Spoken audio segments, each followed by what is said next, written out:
নমস্কার, lucky kitchen ফুডে জানাই আপনাদের স্বাগত।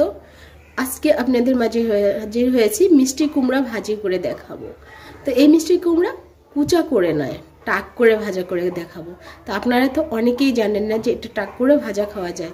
তো চলেন ভিডিওটা না টেনে দেখতে থাকুন আমি টাক করে কিভাবে ভাজি।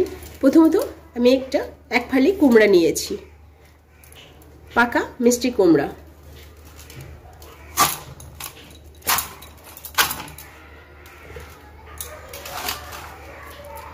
এটাকে এবার ছুলে নিচ্ছি।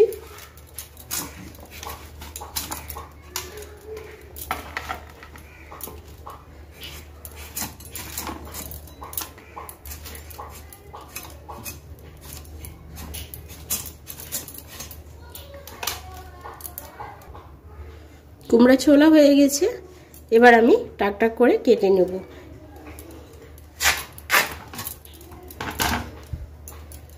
ভিতরে যে আঁশ রয়েছে বিচির, এগুলো ফেলে দিব।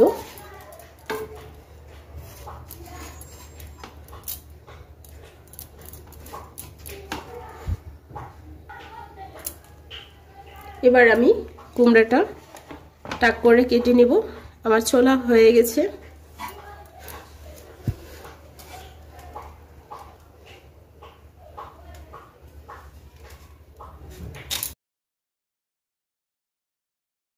এভাবে করে একটু মোটা করে কেটে নিতে হবে। তো আমি এভাবে কেটে নিলাম।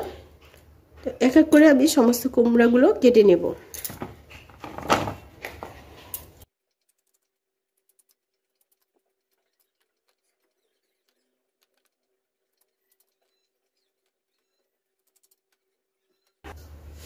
তো বন্ধুরা, আমার সমস্ত কুমড়াগুলো কেটে নেওয়া হয়ে গেছে। এভাবেই একেবারে সহজভাবে এই রান্নার রেসিপিটি ঝটপট করে রান্না করেও খাওয়া যাবে।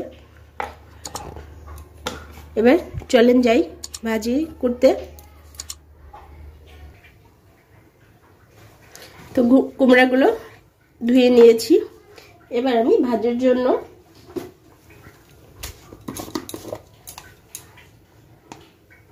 সামান্য একটু মরিচের গুঁড়ো দেব।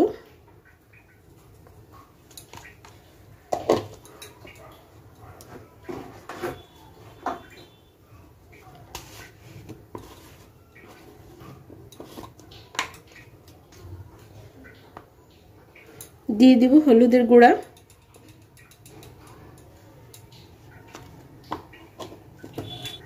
দিয়ে দিব স্বাদ মতো লবণ।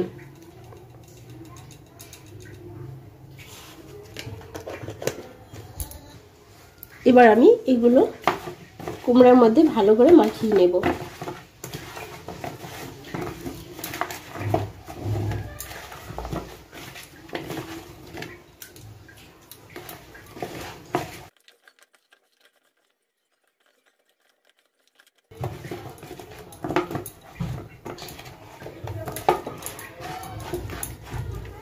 আমার মাখানো হয়ে গেছে।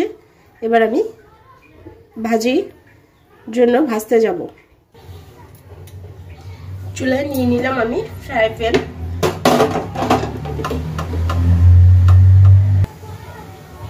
এর মধ্যে নিয়ে নিলাম তেল।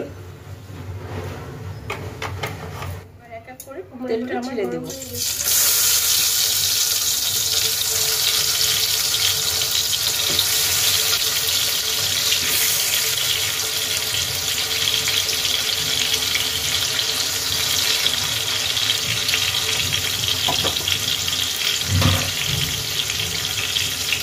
এইভাবে এবার ঢেকে দিব। তো বন্ধুরা, এই রান্নাটা একেবারেই সহজ, খুব দ্রুতই করে খাওয়া যাবে এবং খুবই সুস্বাদু হয়। বাচ্চারা অনেক সময় কুমড়া রান্না খেতে চায় না, তো সেক্ষেত্রে ওদেরও কুমড়া খাওয়ার প্রয়োজন আছে। তো সেক্ষেত্রে অবশ্যই এমনি করে রান্না করে খাওয়াবে। দেখবেন যে বাচ্চারাও খেয়ে নিয়েছে, ভাত ছাড়াই এমনিই ভেজে দিলে খেয়ে নেবে।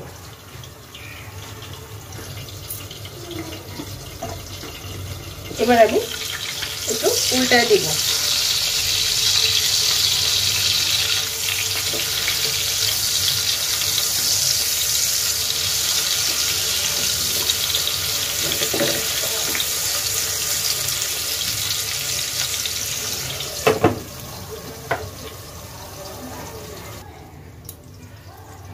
যে আমার কুমড়া ভাজা হয়ে গেছে এবং খুব সুন্দর সেদ্ধ হয়েছে।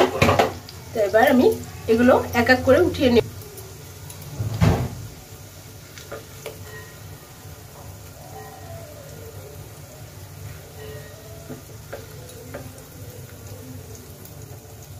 একেবারেই সফট হয়ে গেছে দেখেন।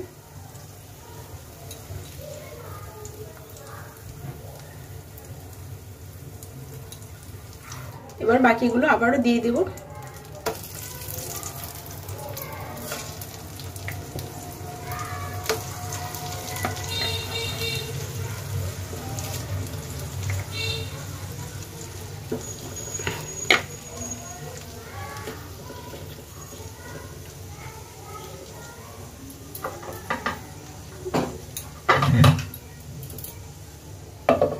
এভাবে আবার ঢেকে দিব। তোমার ভাজা শেষ হয়ে গেছে একেবারে দেখেন, অল্পক্ষণের মধ্যে আমার ভাজা কমপ্লিট। একদম আমার খুব সুন্দর সিদ্ধ হয়েছে। যে উঠিয়ে নিচ্ছি এবার। হ্যালো বন্ধুরা, আমরা কুমড়া ভাজি হয়ে গেছে, টাক করে কুমড়া ভাজি। তো আমার এই রেসিপিটি যদি ভালো লাগে থাকে অবশ্যই লাইক, কমেন্টস এবং শেয়ার করবেন, যাতে করে আমি আপনাদের মাঝে নতুন নতুন ভিডিও দিতে পারি। আর এখন আমার চ্যানেলটিতে যারা সাবস্ক্রাইব করেননি অবশ্যই সাবস্ক্রাইব করে বন্ধু হয়ে যান এবং পাশে থাকা বেল আইকনটি অন করে রাখেন, যাতে করে আপনাদের মাঝে সবার আগে পৌঁছে যায়। ধন্যবাদ বন্ধুরা।